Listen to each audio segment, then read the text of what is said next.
అధికారులు అందరికీ మనస్ఫూర్తిగా హృదయపూర్వక నమస్కారం. ఈరోజు కొత్తగూడెం పట్టణంలో ఎప్పుడు ఈ కొత్తగూడెం వచ్చినా కూడా తాగునీరు సమస్య ఉండేది. ఈ తాగునీటి సమస్య గత ప్రభుత్వంలో మాటలు చెప్పారే తప్ప సామాన్యుడికి ప్రజల దాహాన్ని గత ప్రభుత్వం తీర్చలేకపోయింది.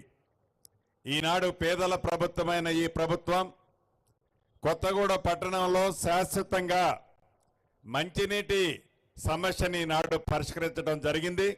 సుమారు 125 కోట్ల రూపాయలతో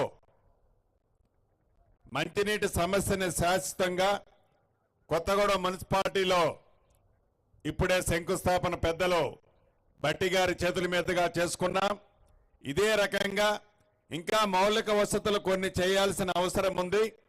గౌరవ ముఖ్యమంత్రి రేవంత్ రెడ్డి గారి నాయకత్వంలోని ఈ ప్రభుత్వం అన్ని వర్గాలకి, అన్ని మతాలకి, అన్ని కులాలకి ప్రాతినిధ్యం ఇస్తూ ఆనాడు ఎన్నికల్లో మేనిఫెస్టోలో ఏదైతే కార్యక్రమాలు పెట్టామో, ఏవైతే 6 గ్యారంటీలు చెప్పి 5 గ్యారంటీలు ఇప్పటికే ఇవ్వటం జరిగింది. 3-4 రోజుల క్రితం పెద్దల తుమ్మల గారి నాయకత్వంలో గౌరవ ముఖ్యమంత్రి రేవంత్ రెడ్డి గారు సుమారు 31,000 కోట్ల రూపాయలను రైతన్నల రుణాలని రుణమాఫీ 2 లక్షల రూపాయలు ఈ ప్రభుత్వం చేస్తుంది. ఈరోజు సీతారామ ప్రాజెక్టుని ఈ ప్రభుత్వం ఏదైతే ఆనాడు దివంగత నేత రాజశేఖర రెడ్డి గారి టైంలో గోదావరి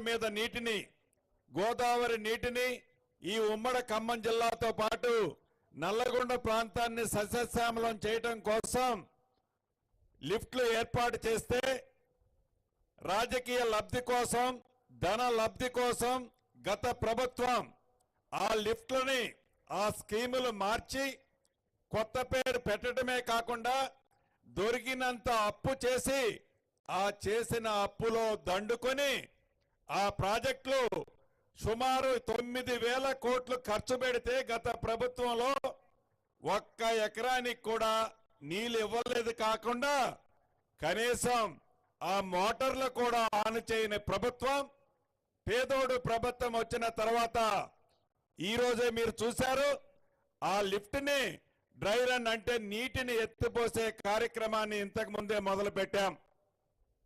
తప్పకుండా రైతులను రాజు చేస్తున్న ఈ ప్రభుత్వం, రైతుల పక్షపాతిగా ఉన్న ఈ ప్రభుత్వం, పేదోళ్ళకి అండగా ఉన్న ఈ ప్రభుత్వం, యువకులు, మైనారిటీలు, దళితులు, గిరిజనులు అన్ని సంఘాలకి గౌరవ ముఖ్యమంత్రి రేవంత్ రెడ్డి గారి నాయకత్వంలోని ప్రభుత్వం భవిష్యత్తులో ఏ కలలకన్నీ ఈనాడు ఇందిరమ్మ రాజ్యాన్ని తెలంగాణ రాష్ట్రంలో తెచ్చుకున్నామో ఆ కన్న కలలన్నిటినీ నెరవేర్చే బాధ్యత ఈ ప్రభుత్వం చేపట్టుద్దని మనస్ఫూర్తిగా మీ అందరికీ తెలుపుకుంటూ సెలవు తీసుకుంటున్నాను.